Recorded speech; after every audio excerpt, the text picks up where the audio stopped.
الحمد لله وحده والصلاة والسلام على من لا نبي بعده ولا رسول بعده ولا معصوم بعده أما بعد فإن خير الحديث كتاب الله وخير الهدي هدي محمد صلى الله عليه وسلم وشر الأمور محدثاتها وكل محدثة بدعة وكل بدعة ضلالة وكل ضلالة في النار. أعوذ بالله من الشيطان الرجيم. بسم الله الرحمن الرحيم. لقد جاءكم رسول من أنفسكم عزيز عليه ما عنتم حريص عليه ما عنتم حريص عليكم بالمؤمنين رؤوف رحيم.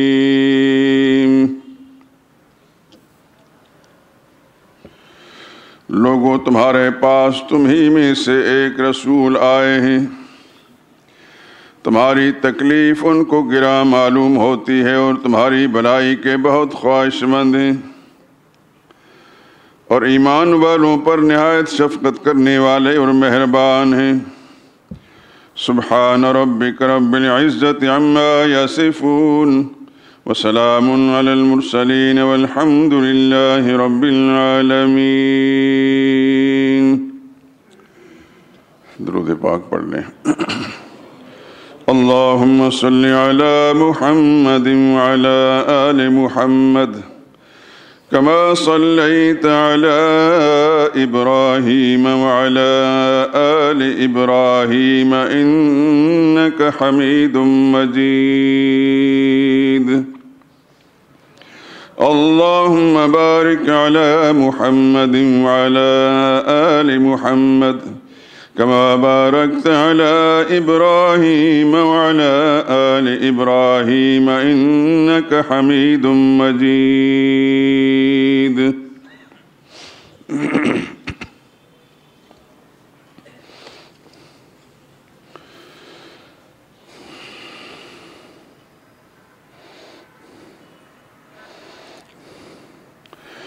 اے خدا کے آخری پیغامبر تجھ پر سلام. اے خدا کے آخری پیغامبر تجھ پر سلام. سب سے اونچا ہے خدا کے بعد تیرا ہی مقام.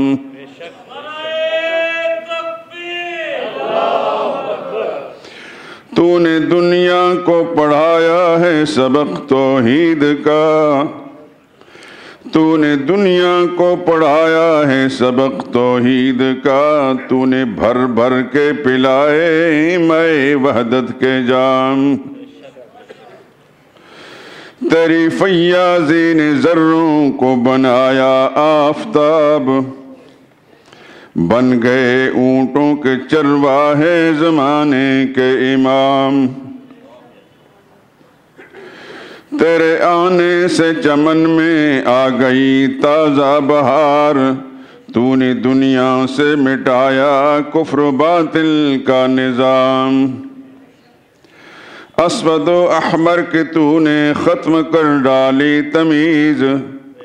ایک ہی صف میں بٹھائے تو نے آقا و غلام. تیری امت کیوں نہ پائے خیر امت کا خطاب. تو ہے جب خیر البشر خیر الرسل خیر الانام. تو جہاں میں ہے خدا کا آخری پیغامبر. تو جہاں میں ہے خدا کا آخری پیغامبر. ختم ہے تجھ پر نبوت تجھ پر ہر نعمت تمام.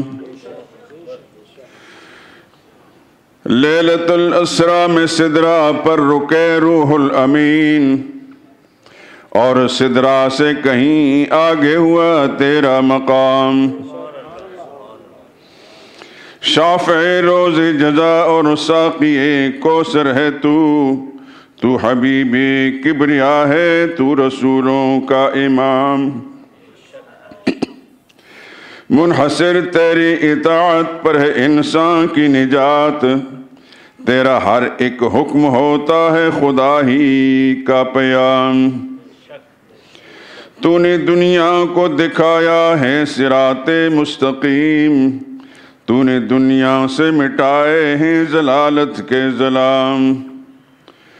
جب ہوا تیری نبوت کا زمانے میں ظہور، مٹ گیا کفر و نفاق و شرک و بدعت کا نظام۔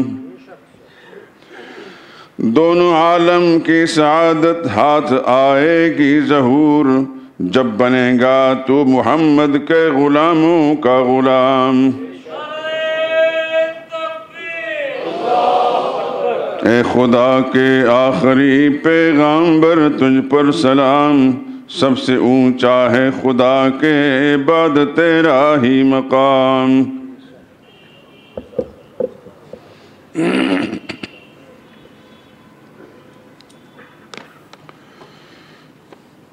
بزرگان محترم، برادران عزیز،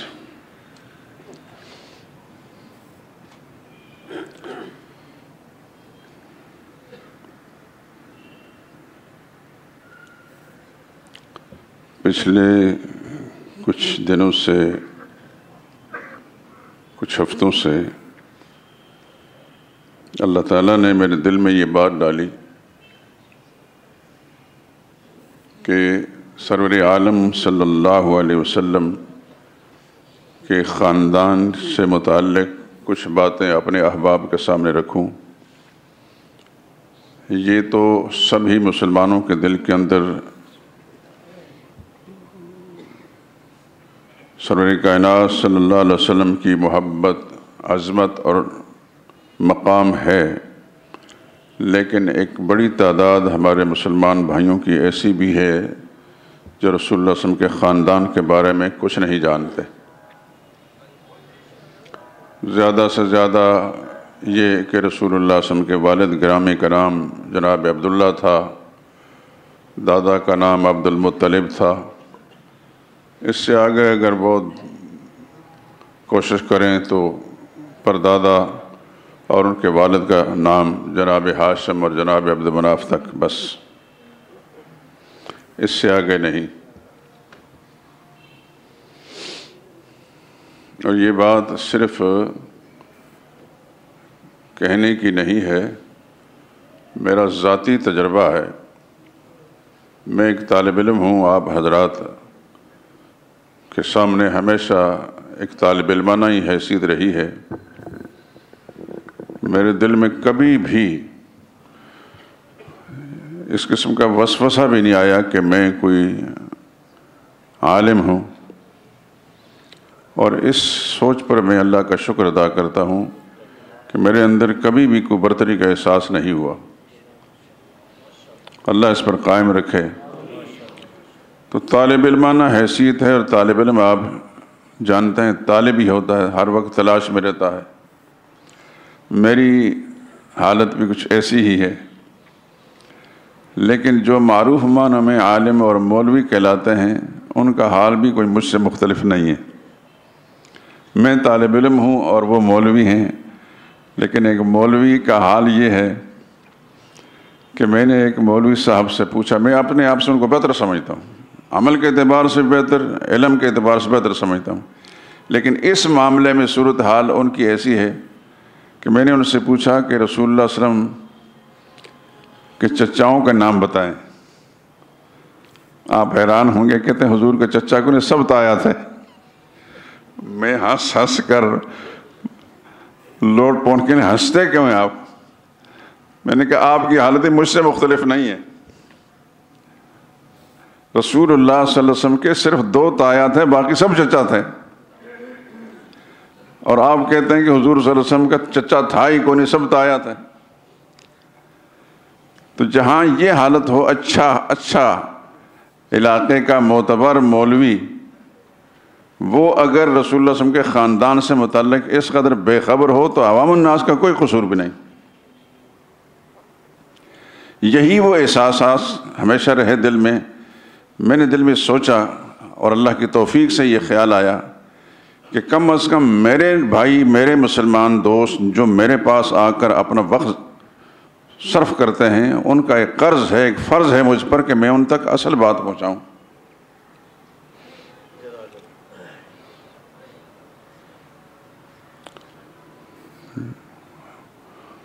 میرے رب کو میری نیت کا حال معلوم ہے. الحمدللہ العظیم. اور میں اس بات پر اللہ کا شکر ادا کرتا ہوں کہ میں نے جتنی کوشش کی، تجسس کیا، اس میں صحیح کامیابی حاصل ہوئی، اور اسی چیز کو میں اپنے بھائیوں تک پہنچانے کی کوشش کر رہا ہوں. آپ سن چکے نہیں محفلوں میں کہ رسول اللہ صلی اللہ علیہ وسلم کے دادا بزرگوار جناب عبد المطلب، ان کے 10 بیٹے تھے. ہماری اکثریت کو تو یہ بھی معلوم نہیں.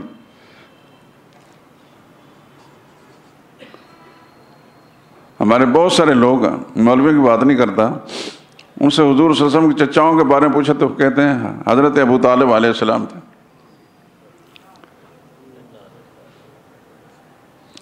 اس لیے کہ ان لوگوں نے محنت کی ہے، اور محنت کے اثرات ہیں پورے معاشرے کے اندر.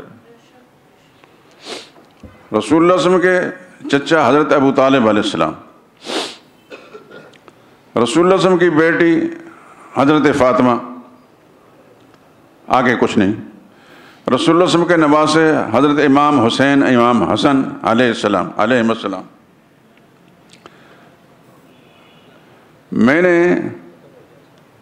پاکستانی ایک مولوی صاحب جو پاکستان کے بڑے معروف مدرسے کے فاضل تھے، مدینہ طیبہ میں جا کر انہوں نے شاید اقامہ حاصل کر لیا، اور ایک بڑی گاڑی لے کر وہ حاجیوں کو لانے لے جانے کا کاروبار کر رہے تھے. میرے ایک عزیز جو برطانیہ میں ہیں، وہ مجھ سے ایک دن پہلے پہنچے، انہوں نے وہ گاڑی ان سے لے لی اور مدینہ ایئرپورٹ پر ہمیں لینے آئے. خیر وہ دن گزر گیا. اگلا دن، تیسرے دن جب ہم احد کے مقام پر گئے، اور آپ حضرات سب جانتے ہیں اللہ نے جن کو وہاں پہنچایا ہے، اللہ سب کو پہنچائے اور وہاں کی برکات اور فیوزات حاصل کرنے کی سعادت نصیب کرے، بار بار پہنچائے. تو دیکھ رہے تھے سیدنا حمزہ رضی اللہ تعالیٰ عنہ کی قبر مبارک کے تھوڑے سے فاصلے پر ادھر متوجہ تھا. آپ کو پتہ ہے کہ وہاں جنگلے لگے ہوئے ہیں، اندر جا کوئی نہیں سکتا.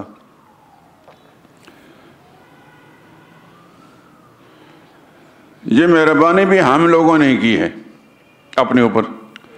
اگر ہم قبر پرستی کے مرض میں مبتلا نہ ہوتے نا، تو سیدنا حمزہ رضی اللہ تعالیٰ عنہ قبر مبارک کے پاس ہم سب کو جانا نصیب ہوتا. اپنے ہاں بھی ہم کسی بزرگ کی قبر ہے تو اس کی پرستش کرتے ہیں، تو وہ تو بہت بڑے بزرگوں کے بزرگ تھے، ان کی پرستش کیوں نہیں کریں گے؟ اس لیے سعودی حکمرانوں نے چاروں طرف جنگلہ لگا دیا. تھوڑی دیر کے بعد وہ مولوی صاحب، قاسم نام تھا ان کا،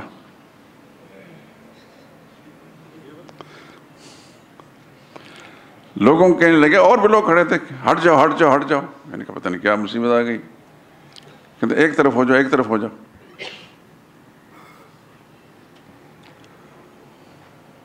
میں نے سمجھا یہ یہاں کا رہنے والا ہے، اس کو کچھ معلوم ہوگی کہ حکومتی سطح پر کوئی ایسی پابندیاں ہوں گی. فوری طور پر انہوں نے واعظ کہنا شروع کر دیا. واعظ کی تفصیلات تو نہیں سنانا چاہتا، اتنا میں بتانا چاہتا ہوں کہ وہ اتنا جاہل تھا اس معاملے میں کہ چند لمحوں کے بعد میں نے کہا مولانا بس کریں، اب چلتے ہیں، باقی باتیں گاڑی میں بیٹھ کر کریں گے. میں نے ان سے پوچھا کہاں کے فارغ ہیں؟ کروڑ پکا کا کوئی مدرسہ ہے، وہاں کے فارغ ہیں، بڑا نام ہے اس مدرسے کا. میں نام اس لیے نہیں لیتا کہ کسی کی تحقیر مقصود نہیں.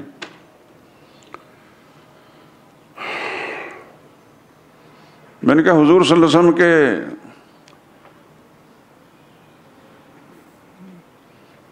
ایک چچا حضرت حمزہ، وہ تو آپ نے بتا ہی دیا. آپ کا بڑا شکر ہے کہ ہمیں ہماری معلومات میں اضافہ ہوا. حضور کے چچا زادوں کے نام بتائیں. حیران رہیں گے آپ، وہ آدمی چپ ہو گیا. کم از کم اتنا بتا دیتا کہ سیدنا علی رضی اللہ تعالیٰ حضور کے چچا زاد ہیں، حضرت عبداللہ بن عباس چچا زاد ہیں. ایسا مبہوت ہوا. میں حیران ہوا، یا اللہ یہ مدرسے کا فارغ ہے، یہ تو ہمارے طالب علم کو پتہ ہوتا ہے. خیر بہت ساری باتیں ہوئیں، تفصیلات میں نہیں جانا چاہتا، میں موضوع سے نکل جاؤں گا. مجھے کہنے لگا کہ میں انشاءاللہ پاکستان آؤں گا آپ سے کچھ سیکھنے کے لیے. میں نے کہا خدا کے بندے، لوگ سیکھنے آتے ہیں یہاں حرمین شریفین مدینہ یونیورسٹی کے اندر، تو مجھ سے پاکستان میرے طالب علم سے سیکھنے آتا ہے؟ تو کہنے لگا اتنا عرصہ گزر چکا ہے، ہم مدرسوں کے اندر رہے ہیں، ہمیں کچھ نہیں بتایا گیا حضور رسول اللہ صلی اللہ علیہ وسلم کے خاندان سے. بات میں نے کہا تو خود مولوی کتابوں سے رابطہ کر. انہوں نے تو اصول پڑھا دیا، اب اس کے بعد تاریخ کی کتابیں پڑھ، صرف پیسے ہی نہ کما. تو میں بتا رہا تھا کہ ایک صاحب سے میں نے پوچھا رسول اللہ صلی اللہ علیہ وسلم کے تایا تو چچاؤں کے نام بتائیں. مجھے کوئی قرائن سے اندازہ ہوا کہ ان کو پتہ نہیں. کہنے لگا حضور کا چچا ہے ہی کوئی نہیں.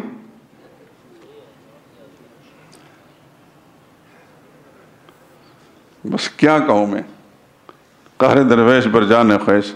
یہی وہ چیزیں ہیں جن کی بنا پر میرے دل میں یہ احساس بار بار ابھرتا رہا کہ میں کم از کم آپ حضرات تک آپ اپنا وقت نکال کر آتے ہیں، کچھ بات پہنچا دوں جو اللہ کی توفیق شامل حال ہو.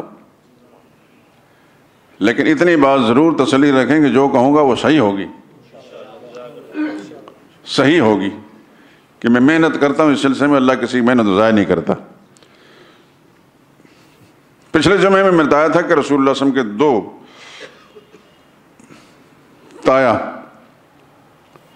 تایا دو ہی تھے. نبی کریم صلی اللہ علیہ وسلم کے تایا دو ہی تھے، یعنی آپ کے والد گرامی جناب عبداللہ سے بڑے دو بھائی تھے، باقی سب بھائی چھوٹے تھے.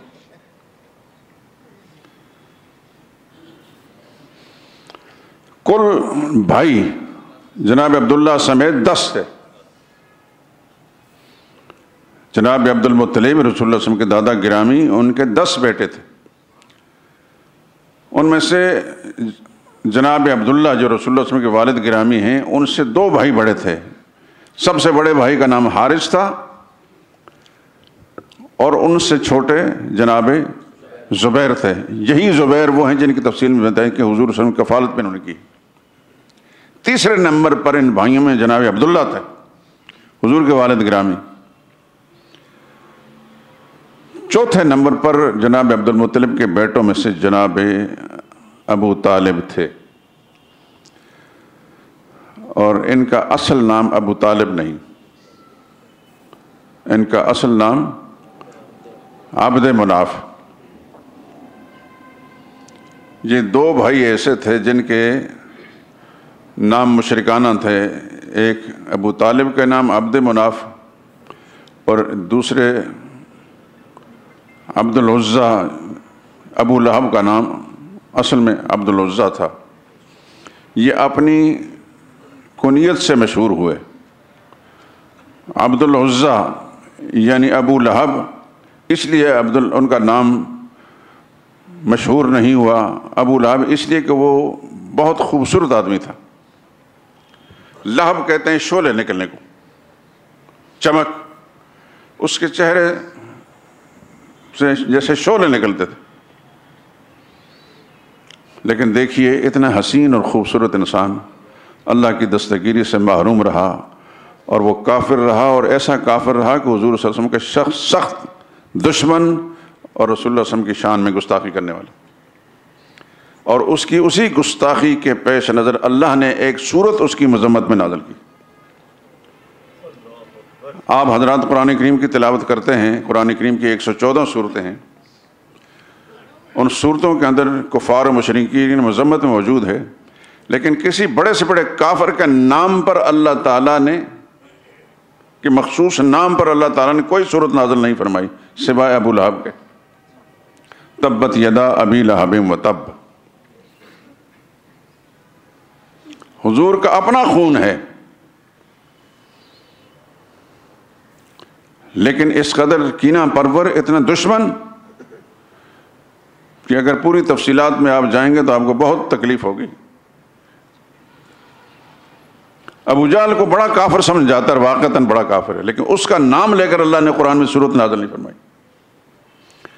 معلوم ہوتا ہے کہ علم الہی کے اندر ابو لہب کی عداوت ابو جہل سے زیادہ تھی۔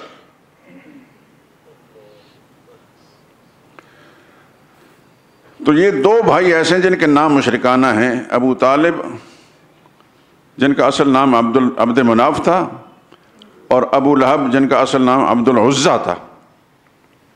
مناف بھی مشرکین کے ایک بت کا نام ہے، اس کے نام پر نام رکھا گیا، اور عزیٰ بھی مشرکین کا ایک بت تھا، اصل میں یہ خاتون تھی، عورت تھی، ایک پری تھی، اس کے نام پر مشرکین نے بت بنایا تھا، اس کو پوجتے تھے، اس کی پرستش کرتے تھے، اس سے مرادیں مانگتے تھے۔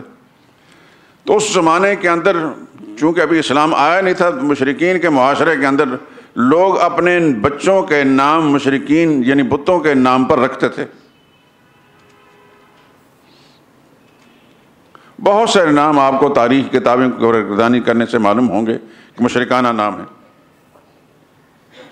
یہ تو اسلام کی برکات آئی ہیں، تو اللہ تعالیٰ نے ان پر بھی رحمت نازل فرمائی، اور بہت سارے مشرکانہ نام رسول اللہ صلی اللہ علیہ وسلم نے تبدیل بھی فرمائے۔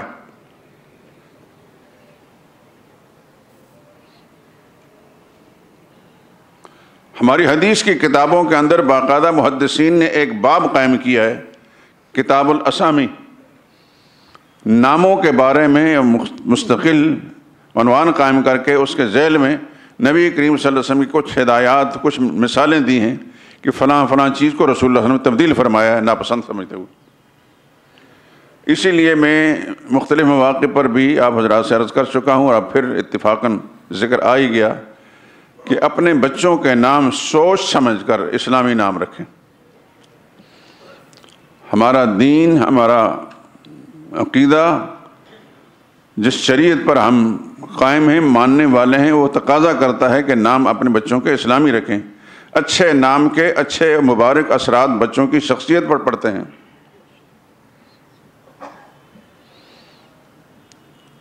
یہ ہمیشہ ذہن میں رکھیں۔ نبی کریم صلی اللہ علیہ وسلم کی ازواج میں حضرت جویریہ کا نام برہ تھا، حضرت زینب بنت جہش کا نام برہ تھا، اور حضرت میمونہ کا نام برہ تھا۔ یہ تینوں نام رسول اللہ صلی اللہ علیہ وسلم نے تبدیل فرمائے۔ برہ نام رسول اللہ نے پسند نہیں فرمایا۔ حضرت جویریہ جو ہے ایک بڑے سردار کی بیٹی تھی، جب نام معلوم ہوا تو رسول اللہ نے نام تبدیل فرما کر جویریہ رکھا۔ حضرت زینب بنت جہش یہ بھی ایک بڑے گھرانے میں تھی، رسول اللہ صلی اللہ علیہ وسلم کی پھوپھی تھی، نام برہ تھا، تو ان کا نام نبی کریم صلی اللہ علیہ وسلم تبدیل فرمایا جب رسول اللہ صلی اللہ علیہ وسلم کی زوجیت میں آئیں۔ اس طرح حضرت میمونہ رضی اللہ تعالیٰ یہ رسول اللہ صلی اللہ علیہ وسلم کی آخری زوجہ مطہرہ ہیں، ان کا نام بھی برہ تھا، حضور صلی اللہ علیہ وسلم نے اس کو تبدیل فرما کر میمونہ نام رکھا۔ یہ میں نے آپ کے سامنے کہ ناموں کی تذکرہ آ گیا ہے تو نمونے کے طور پر واضح کی کہ حضور صلی اللہ علیہ وسلم نے ناپسندیدہ ناموں کو تبدیل فرمایا۔ بہت سارے لوگ غلط نام رکھ لیتے ہیں اپنے کچھ بڑوں کے اثرات میں یا جاہلانہ رسومات کی بنا پر، پھر پریشان ہوتے ہیں۔ نام بدلا جا سکتا ہے، جوانی میں بدلا جا سکتا ہے، بڑھاپے میں بدلا جا سکتا ہے۔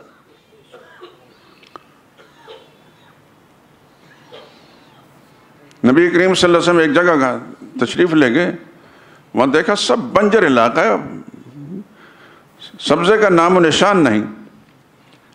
آپ نے پوچھا اس جگہ کو کیا کہتے ہیں؟ کہنے لگے اس کو لوگ عقر کہتے ہیں۔ لوگوں نے عقر نام رکھا ہے، عین قاف نقطے والا اور را، اور اس کا لغوی معنی اگر تلاش کریں تو اس کا معنی ہوتا ہے بانجھ، وہ امراتی عاقر۔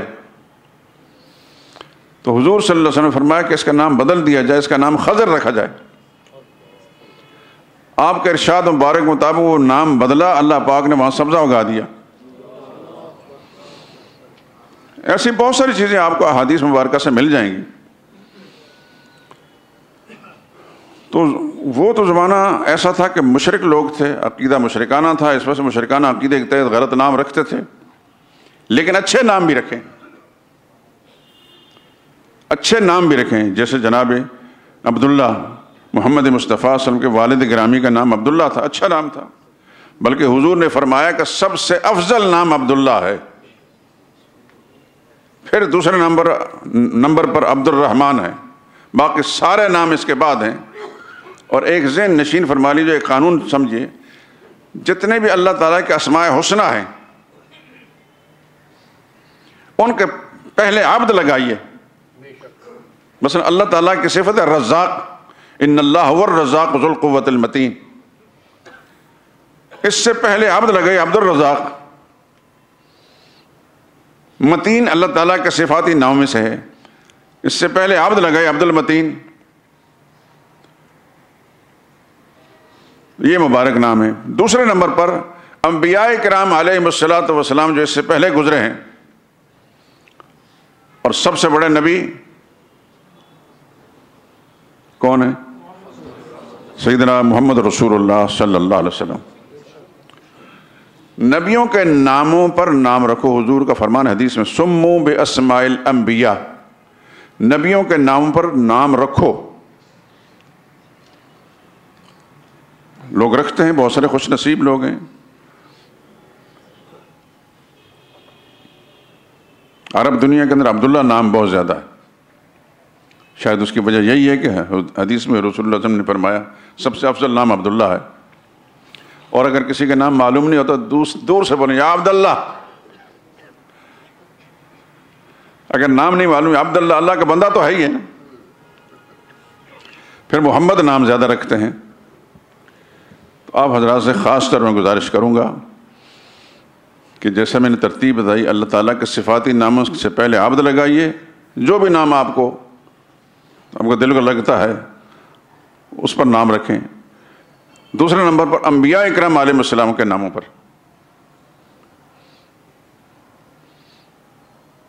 لیکن انبیاء میں سب سے بڑی شان کس کی ہے؟ محمد مصطفیٰ صلی اللہ علیہ وسلم کی۔ تو اپنے بچوں کے نام، اپنے عزیزوں کے نام نبی کریم صلی اللہ علیہ وسلم کے اسم گرامی نام پر رکھیں، لیکن اس کے لیے سابقہ لاحقے کی ضرورت نہیں۔ بہت سارے لوگ ایسے ہوتے ہیں کہ اس کے ساتھ کچھ نہ کچھ آگے پیچھے۔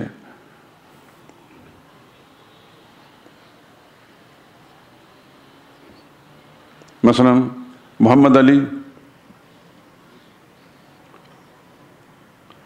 رکھ لیا، لکھ لیا، بولیں گے علی علی، گو کہ علی نام بھی اچھا ہے، ایک صحابی رسول کا نام ہے، رسول اللہ صلی اللہ علیہ وسلم کے داماد ہیں، لیکن محمد کو کیوں چھوڑا بھائی؟ اگر مرکب نام رکھتے ہیں تو پورا بولیں، اور مرکب نام نبی کریم صلی اللہ علیہ وسلم کا نامی اس میں گرامی اتنا جامع، اتنا کامل ہے کہ اس کے ساتھ سابقہ لاحقے کی ضرورت نہیں ہوتی۔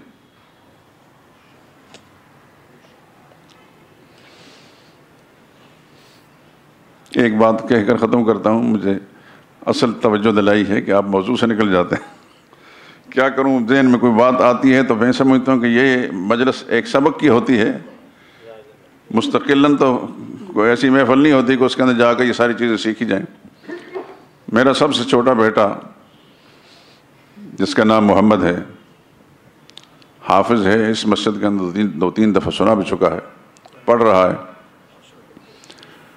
جب یہ پیدا ہوا تو عورتیں آتی ہیں گھروں میں، تو بچہ کیا نام رکھا؟ اچھا یہ نام میں نے نہیں رکھا، میری بیوی نے رکھا ہے۔ اس کی ولادت سے پہلے ہی کوئی آپس میں بات چیت ہوئی تو کہنے لگے میں نے نام تجویز کر لیا۔ میں نے کہا کیا نام ہے؟ کہتا محمد۔ میں نے کہا بس بات پوری ہو گئی۔ کیا نام رکھا؟ محمد۔ پھر عورت پوچھتی ہے کیا؟ یعنی اسلوب دیکھیں گفتگو کا، اس نام سے اس قدر کراہت ہے اس مسلمان کو۔ اللہ ہماری ان خامیوں کی اصلاح فرما دے کہ محمد کیا؟ محمد کہنا صرف محمد؟ یہ صرف محمد، صرف محمد۔ یہ آج کے مسلمان بھائی خصوصاً خواتین ان کی سوچ ہے۔ ہماری ایک عزیزہ ہے، انہوں نے اپنے پوتے کا نام محمد رکھا، ڈاکٹر کے پاس لے گئی، ڈاکٹر نے نام پوچھا بچے کا، کیا نام ہے؟ کہتے محمد۔ کہنے لگا کیا؟ یہ ڈاکٹر ہے۔ میں اگر ہوتا تو میں کافی اس کی طبیعت صاف کرتا کہ تمہیں کس نے ڈاکٹری کی سند دی ہے؟ پھر کہنے لگا یہ تو بڑا بھاری نام ہے، یہ ڈاکٹر کہہ رہا، یعنی اس کے نیچے دب جائے گا۔ تو اس خاتون نے کہا میں تم سے مسئلہ پوچھنے نہیں آئی، علاج کرانے آئی ہوں۔ آپ نسخہ لکھیں اگر علاج کریں، میں کسی سے پوچھ لوں گی۔ یہ حال ہے ہمارے معاشرے کا۔ تو اس زمانے تو وہ تو تھا ہی مشرکانہ معاشرہ، اگر وہ غلط نام رکھتے تھے تو کوئی تعجب کی بات نہیں، لیکن اس کے باوجود اچھے نام بھی رکھیں، اچھے نام بھی انہوں نے رکھے ہیں، جیسے رسول اللہ صلی اللہ علیہ وسلم والد گرامی کا نام عبداللہ۔ تو خیر موضوع یہ تھا کہ آج کی گفتگو کا عنوان ہے جناب ابو طالب۔ یہ رسول اللہ صلی اللہ علیہ وسلم کے چچا تھے، تایا نہیں تھے، جناب عبداللہ سے چھوٹے تھے۔ ان کا اصل نام میں نے بتا دیا کہ عبد مناف تھا۔ ابو طالب کہنے کی وجہ یہ ہے کہ ان کا ایک بیٹا تھا جس کا نام طالب تھا۔ ابو طالب کے 4 بیٹے تھے، سب سے بڑا بیٹا طالب، دوسرا بیٹا عقیل، تیسرا بیٹا جعفر اور چوتھا بیٹا علی رضی اللہ تعالیٰ عنہم۔ ان میں سے جو طالب تھا سب سے بڑا، وہ مشرک تھا اور مشرک مرا۔ غزوہ بدر میں مسلمانوں کے خلاف آیا، مشرکین کی حمایت کے اندر، اور وہاں مارا گیا۔ لیکن باقی 3 کو اللہ پاک نے ہدایت سے نوازا، حضرت عقیل، حضرت جعفر اور حضرت علی رضی اللہ تعالیٰ عنہم۔ حضرت علی تو جیسا آپ جانتے ہیں کہ حضور کے داماد بھی تھے، لیکن ایک چیز بڑی حیران کن ہے کہ یہ چاروں بھائی جو ہے ان کی عمروں کے درمیان 10 سال کا فرق ہے۔ طالب عقیل سے 10 سال بڑے تھے، عقیل حضرت جعفر سے 10 سال بڑے تھے، اور حضرت جعفر حضرت علی سے 10 سال بڑے تھے۔ ہماری تاریخ کی کتابوں کے اندر باقاعدہ اس کی نشاندہی کی گئی۔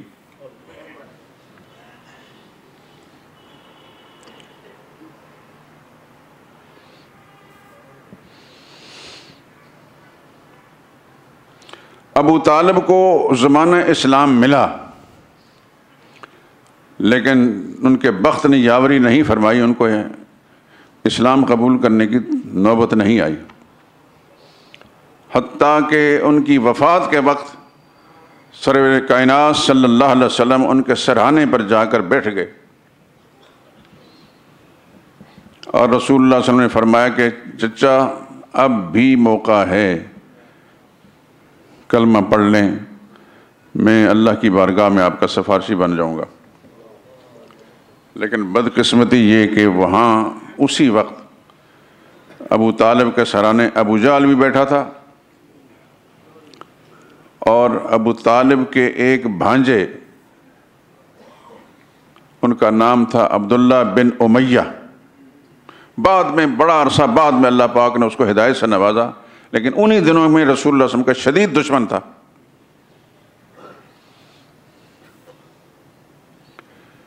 حضور صلی اللہ علیہ وسلم کوشش کرتے رہے کہ ابو طالب کلمہ پڑھ لیں،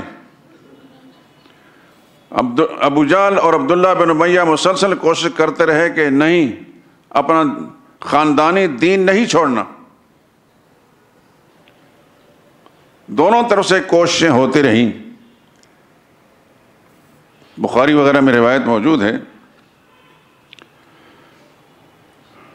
کہ آخر میں آخری ہچکی لگنے سے پہلے ابو طالب نے بجائے کلمہ پڑھنے کے علی ملت عبد المطلب، میں اپنے باپ دادا کے مذہب پر مر رہا ہوں، محمد کے دین پر نہیں صلی اللہ علیہ وسلم۔ وَأَبَىٰ أَن يَقُولَ لَا إِلَٰهَ إِلَّا اللَّهُ، بخاری کے الفاظ یہ ہیں کہ اس نے لا الہ الا اللہ پڑھنے سے انکار کر دیا۔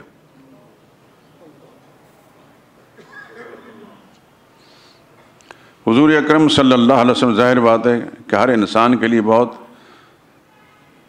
نبی کریم صلی اللہ علیہ وسلم کے دل میں چاہت تھی کہ یہ ہدایت پر آ جائے، خدا کے عذاب سے بچ جائے، تو ظاہر ہے کہ ابو طالب تو حضور کے چچا تھے، ان کے لیے زیادہ کوشش رسول اللہ صلی اللہ علیہ وسلم فرماتے ہوں گے، لیکن رسول اللہ صلی اللہ علیہ وسلم کی بات نہیں مانی۔ بخاری شریف کے الفاظ، و ابا کا میں نے انکار کیا، ابا ان یقول لا الہ الا اللہ، کلمہ پڑھنے سے اس نے انکار کر دیا۔ نبی کریم صلی اللہ علیہ وسلم افسردہ حالت میں واپس تشریف لے آئے۔ تھوڑی دیر میں حضرت علی رضی اللہ تعالیٰ عنہ حضور کی خدمت میں پہنچے، جو جناب ابو طالب کے بیٹے تھے، سب سے چھوٹے بیٹے تھے۔ انہوں نے آ کر رسول اللہ صلی اللہ علیہ وسلم کی خدمت میں عرض کیا، یا رسول اللہ ان عمک الشیخ الضال قد مات۔ یہ الفاظ ابو داؤد شریف میں بھی ہیں، اور یہی الفاظ ابن حبان نے بھی نقل کیے ہیں۔ ابن حبان میرے پاس موجود ہے، لیکن اس کو دیکھنے کی نوبت نہیں آئی۔ ابو داؤد شریف میں نے رات ہی نکال کر اس بات کو تازہ کیا، اس کو دیکھا، تو اس میں یہی الفاظ ہیں۔ تو ابو داؤد میں ہے کہ رسول اللہ صلی اللہ علیہ وسلم کی خدمت میں جناب علی مرتضیٰ رضی اللہ تعالیٰ عنہ حاضر ہوئے اور یہ کہا، یا رسول اللہ ان عمک الشیخ الضال قد مات۔ الفاظ یہی ہیں، آپ کا چچا بوڑھا جو گمراہ تھا فوت ہو گیا۔ ہم چچا کو کہتے ہیں، شیخ بوڑھے کو، زال گمراہ کو، قد ماتا فوت ہو گئے۔ تو چونکہ حضور کے علم میں تو پہلے سے تھا ہی، آپ نے فرمایا میرے علم میں ہے، فرمایا اذهب، یہ الفاظ ابو داؤد کے، فوارہ، جاؤ ان کو سپرد خاک کر دو۔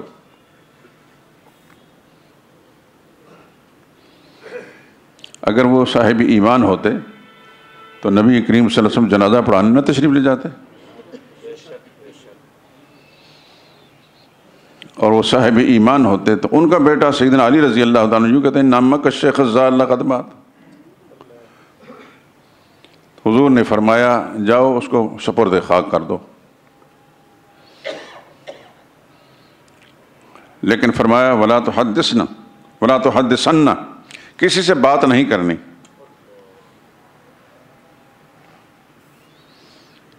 ثم لا تحدثن شیئا، کسی سے بات نہیں کرنی، حتی تأتی، یعنی جب تک میرے پاس واپس نہ لوٹ جاؤ۔ سیدنا علی فرماتا فواریتہ وجئتہ، میں نے حضور کے حکم مطابق جا کر ان کو سپرد خاک کر دیا اور واپس آیا۔ فامرنی، حضور نے فرمایا جاؤ غسل کر لو۔ ودعا لی، اور پھر رسول اللہ نے میرے لیے دعا فرمائی۔ یہ انجام ہوا جناب ابو طالب کا۔ میں یہ جناب کا لفظ اس لیے استعمال کر رہا ہوں کہ رسول اللہ صلی اللہ علیہ وسلم کو جسمانی طور پر، ذہنی طور پر کبھی بھی اس نے کوئی حضور کی شان میں گستاخی نہیں کی۔ کلمہ نہیں پڑھا، لیکن حضور کی شان میں اس نے گستاخی نہیں کی۔ تو نبی کریم صلی اللہ علیہ وسلم کی عظمت اور آپ کی نسبت کے سبب سے حضور کے ہر رشتہ دار کے لیے ہم جب تک کہ بہت زیادہ عداوت اور کمینگی نہ ظاہر ہو جائے، ان کے لیے جناب کا لفظ استعمال کرتے ہیں۔ یہ رسول اللہ صلی اللہ علیہ وسلم کی عظمت کا تقاضا ہے۔ تو جناب ابو طالب نے کبھی بھی کسی محفل میں رسول اللہ صلی اللہ علیہ وسلم کی شان میں گستاخی نہیں کی، لیکن یہ بات اپنی جگہ بالکل درست ہے کہ جہاں جہاں بھی رسول اللہ صلی اللہ علیہ وسلم کو اذیت پہنچائی گئی مشرکین کی طرف سے، ابو طالب سمیت خاندان کے کسی آدمی نے بڑھ کر رسول اللہ صلی اللہ علیہ وسلم کا تعاون نہیں کیا۔ پچھلے جمعے میں نے ایک بات کہی تھی کہ سیدہ فاطمہ رضی اللہ تعالیٰ عنہ چھوٹی سی بچی تھی، ابو جہل کمینے نے ان کو منہ پر تھپڑ مارا۔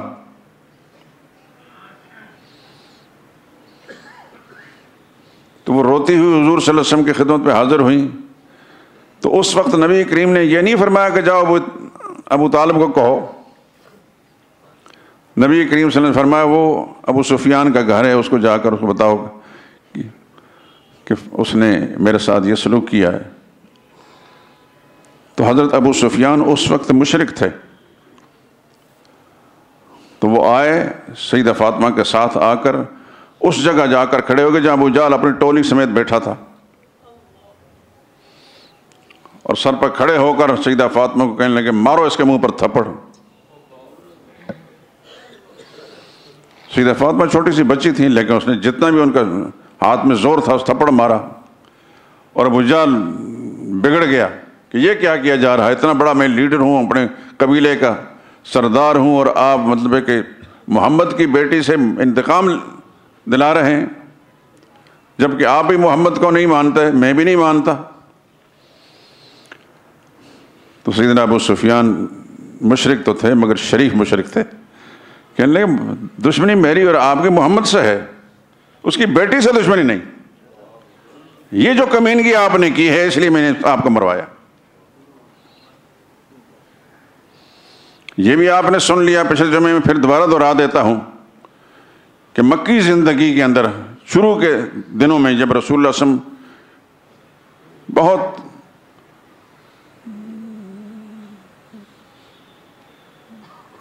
ایسی حالت کے اندر تھے کہ رسول اللہ صلی اللہ علیہ وسلم کے ساتھ ہی نہیں تھے، اور مشرکین کی طرف سے تشدد ہوتا تھا، تو حضور صلی اللہ علیہ وسلم اس تشدد سے بچنے کے لیے کبھی کبھی جب ناقابل برداشت ہوتا تھا تو ابو سفیان کے گھر جا کر پناہ لیتے تھے۔ یہ کسی پڑھے لکھے سے پوچھنا، جاہل سے نہیں، پڑھا لکھا بھی ہو، دیانتدار بھی، کہ یہاں ہمارے ہاں بڑی بدقسمتی یہ ہے، اول تعلیم نہیں، اور تعلیم اگر ہے بھی تو بد دیانت۔ صحابہ کا جو دشمن طبقہ ہے اس پر گلہ نہیں کرتا، وہ تو اسی کام کے لیے ہے۔ مجھے گلہ ہے ان نام نہاد سنی مولویوں پر، یہ سنی کہلاتے ہیں، لیکن یہاں سنیت سے مراد سن ہونا ہے، ان کے اعصاب بھی سن ہیں، عقلیں بھی سن ہیں۔ صحابہ اکرام کے تذکروں پر لکھی جانے والی بے شمار کتابیں موجود ہیں، پہلے زمانے میں لکھی، صدیوں لکھی، علامہ ذہبی نے لکھی، ابن حجر اسقلانی نے لکھی، اور بہت سارے لوگوں نے لکھی ہیں، بڑی بڑی تفصیلی کتابیں ہیں، لیکن ان کو توفیق نہیں کتاب کو کھول کر دیکھنے کی۔ تو آپ حضرات کو وہ کیا بتائیں گے؟ نتیجتاً معاشرے کے اندر ہمارے میڈیا نے اور ایک خاص طبقے نے صحابہ کے خلاف جو غلاظت پھیلائی ہے وہ ہمارا مزاج بن چکا ہے۔ ہمارا مسلمان بچہ بھی وہی سوچ کا مالک ہے، ہمارا بوڑھا بھی اسی سوچ کا مالک ہے، جو بات اس تک پہنچائی گئی ہے۔ ایک بات اچانک اللہ پاک نے دل میں ڈال دی، سب دوستوں سے کہتا ہوں، نوجوانوں سے بھی، بزرگ ان سے بھی کہتا ہوں، صحابہ کو تاریخ کی نظر سے مت دیکھنا۔ صحابہ قرآنی شخصیات ہیں، ان کے قرآن کی نظر سے دیکھنا۔ قرآن کہتا ہے اولئک ھم الراشدون، یہ سب ہدایت والے لوگ ہیں۔ آپ کی مسخ شدہ تاریخ کہتی ہے کہ وہ ایسے تھے، وہ ایسے تھے، اس پر لعنت بھیجے اس تاریخ پر، تاریخ لکھنے والے پر، خدا کے قرآن کو نہیں چھوڑیں گے۔ قرآن کہتا ہے اولئک ھم الصادقون، یہ سچے لوگ تھے۔ قرآن کہتا ہے اولئک ھم المتقون، یہ تقوی والے تھے۔ قرآن کہتا ہے اولئک ھم المؤمنون حقا، یہ پکے ایمان والے تھے۔ قرآن کہتا ہے اولئک حزب اللہ، یہ اللہ کی جماعت تھی۔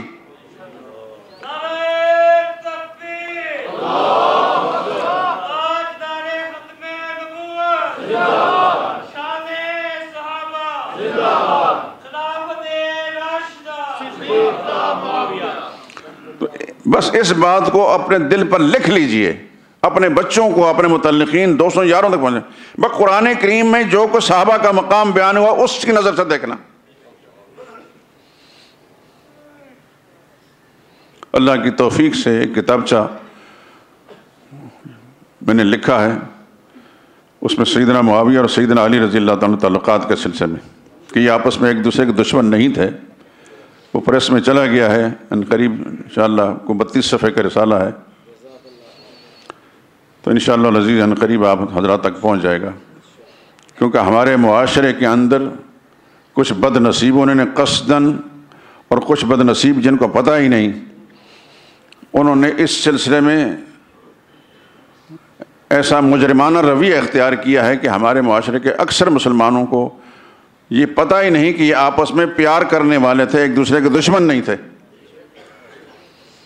اور ان کے باہم پیار کرنے کا فیصلہ میرے رب نے کیا ہے۔ وَمَنْ أَصْدَقُ مِنَ اللَّهِ حَدِيثًا وَمَنْ أَصْدَقُ مِنَ اللَّهِ قِيلًا، اللہ سے زیادہ سچ کہنے والا اور کوئی بھی نہیں۔ اللہ فرماتے ہیں رحماء بینہم محمد الرسول اللہ والذین معہ اشداء علی الکفار رحماء بینہم، محمد صلی اللہ علیہ وسلم اللہ کے رسول ہیں اور جو ان کے ساتھی ہیں اشداء علی الکفار، وہ کافروں کے مقابلے میں بڑے سخت ہیں، رحماء بینہم آپس میں بڑے پیار کرنے والے ہیں۔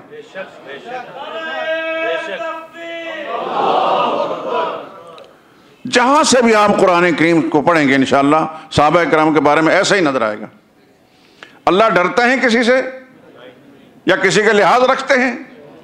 اللہ نے جو کچھ فرمایا سچ فرمایا۔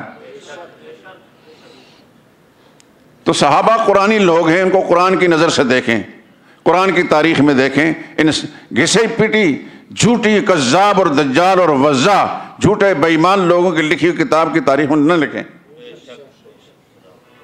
میں ایک طالب علم ہوں، میرے پاس سبھی کتابیں ہیں الحمدللہ العظیم، اور دیکھتا رہتا ہوں۔ ابھی حال میں وہ کتابچہ مکمل ہوا ہے اور امید ہے کہ آج یا کل وہ پریس میں چلا جائے گا اور آپ حضرات تک پہنچے گا۔ یہ بڑے عرصے سے میری ایک تمنا تھی، اللہ پاک نے توفیق نصیب فرمائی اور مکمل ہو گیا۔ انشاءاللہ امید ہے کہ آپ حضرات اس کو جب پڑھیں گے مطالعہ کریں گے تو آپ کو تسلی ہو جائے گی کہ صحابہ ایک دوسرے کے دشمن نہیں تھے، ورنہ پروردگار عالم کو کیا ضروری ہے کہ وہ آپس میں ایک دوسرے کے ساتھ کینہ رکھیں اور اللہ تعالیٰ ان کی صفائیاں پیش کریں۔ اللہ نے تو اپنی کتاب میں اولئک کتب فی قلوبہم الایمان، یہ وہ لوگ ہیں اللہ نے اپنے تقدیر کے قلم سے ان کے دلوں میں ایمان لکھ دیا ہے۔ اللہ کے لکھے کون مٹا سکتا ہے؟ اللہ کسی سے ڈرتے ہیں، دبتے ہیں؟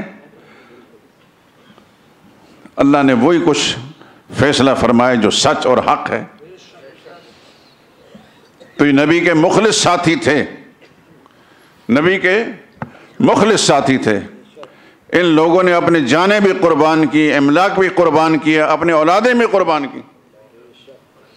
آج 1500 سال کے بعد میں اور آپ ان کا تذکرہ کرتے سنتے سناتے ہیں اس واسطے کہ ہمارا ان کے ساتھ شاید خاندانی کوئی تعلق نہیں تھا، لیکن وہ خدا اس کے رسول کے مخلص تھے، خدا کے دین کے لیے، نبی کے لیے مخلص تھے، اس واسطے اب بھی ہم اس کا تذکرہ کرتے ہیں۔ ہمیں اپنے باپ دادے کا تذکرہ معلوم نہیں، ان کے حالات معلوم نہیں، مگر صحابہ کرام کے حالات معلوم ہیں، اس لیے کہ وہ خدا اور اس کے رسول کے وفادار تھے۔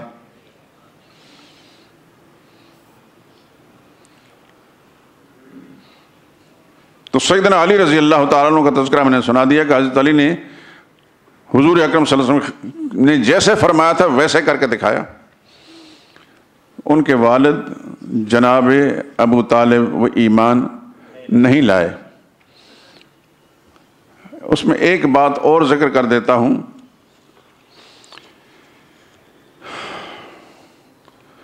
آپ شاید بچپن سے سنتے چلے آئے کہ رسول اللہ صلی اللہ علیہ وسلم نے حضور کی کفالت، جناب ابو طالب نے رسول اللہ صلی اللہ علیہ وسلم کی کفالت کی۔ یہ بات میں پچھلے جمعے میں سنا چکا ہوں پوری تفصیل کے ساتھ، دلائل کے ساتھ۔ ایک بات بڑی اہم ہے، وہ شاید اس سے پہلے سننے کا موقع نہ ملا ہوگا، وہ یہ کہ جناب ابو طالب کی ایک صاحبزادی تھیں جو بعد میں ایمان لائیں، سیدنا علی رضی اللہ تعالیٰ عنہ کی بڑی بہن۔ ان کا اصل نام ہند تھا، لیکن ام ہانی کے نام سے مشہور ہیں، سنا ہے نا آپ نے، پڑھا بھی ہوگا۔ یہ سیدہ ام ہانی رضی اللہ تعالی عنہا یہ ابھی اپنے باپ کے گھر تھیں۔ نبی کریم صلی اللہ علیہ وسلم نے سیدہ خدیجہ رضی اللہ تعالی عنہا کے ساتھ نکاح کرنے سے پہلے اپنے چچا جناب ابو طالب سے فرمایا کہ اپنی بیٹی ام ہانی کا مجھ سے نکاح کر دیں۔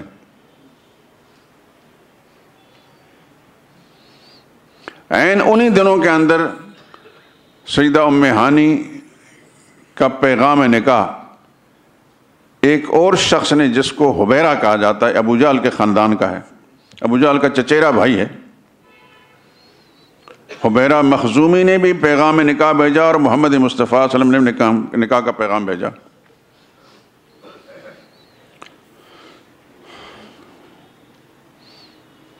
تو ابو طالب نے بجائے اس کے کہ اپنی صاحبزادی کا نکاح محمد مصطفیٰ صلی اللہ علیہ وسلم، جو ان کے محبوب بھائی کے محبوب بیٹے تھے اور شرافت، دیانت، امانت، انسانی کمالات میں سے کوئی ایسی خوبی نہیں تھی جو محمد مصطفیٰ صلی اللہ علیہ وسلم کے اندر نہ ہو، جو انہوں نے نہ دیکھی ہو، لیکن نبی کریم صلی اللہ علیہ وسلم کے پیغام کو انہوں نے ٹھکرا دیا، اور وہ حبیرہ مخزومی اس کا پیغام قبول کر لیا اور اپنی بیٹی اس کے نکاح میں دے دی۔ یہ یاد رکھیں کہ حبیرہ وہ شخص ہے جو بعد میں نبی کریم صلی اللہ علیہ وسلم کی بعثت، یعنی آپ کے اعلان نبوت کے بعد جتنے بھی مشرک رسول اللہ صلی اللہ علیہ وسلم کے دشمن رہے، ان دشمنوں سے وہ صف اول کا دشمن تھا، وہ حبیرہ، جیسے میں نے بتایا ابو جہل کا چچیرا بھائی تھا۔ جس طرح ابو جہل کینہ پرور دشمن تھا، ایسا ہی وہ کینہ پرور دشمن تھا۔ حافظ بن حجر اسقلانی اصابہ میں، ابھی تھوڑی دیر پہلے میں کتاب نکال کر وہ عبارت میں دیکھی، لکھا ہے کہ جب ابو طالب نے اپنی بیٹی کا رشتہ حبیرہ کو دے دیا اور نبی کریم صلی اللہ علیہ وسلم کے پیغام کو ٹھکرا دیا، تو رسول اللہ صلی اللہ علیہ وسلم کو کچھ رنج بھی پہنچا۔ اپنوں سے انسان کو خیر کی توقع ہوتی ہے، اور جب امید کے خلاف کوئی بات ہو تکلیف تو ہوتی ہے۔ تو رسول اللہ صلی اللہ علیہ وسلم نے جا کر ابو طالب سے فرمایا، یا عم، میرے چچا جان، زوجتہ و ترکتنی، اپنی بیٹی کا رشتہ آپ نے حبیرہ کو دے دیا اور مجھے چھوڑ دیا۔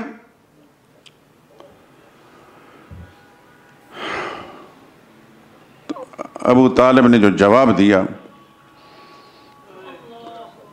کہنے لگا، یبن اخی، میرے بھتیجے، انا ساہرنا الیہم، ان لوگوں سے ہماری رشتہ داری، ناطہ داری پہلے سے چلی آ رہی ہے۔ والکریم یکافئ الکریم، اور معزز اور ذی حیثیت لوگوں کے رشتے ناطے ذی حیثیت لوگوں کے ساتھ ہی ہوتے ہیں۔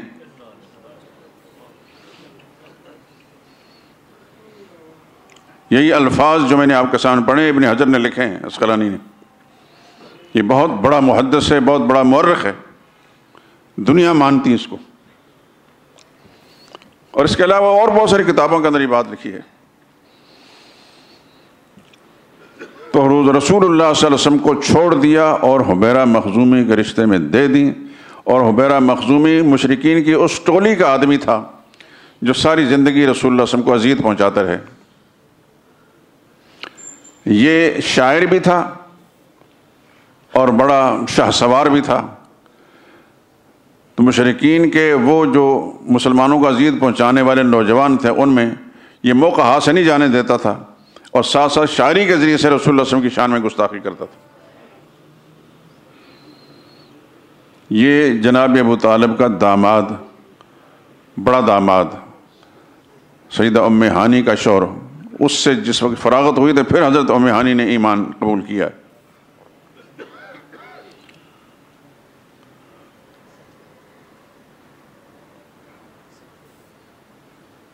کیا نتیجہ نکلا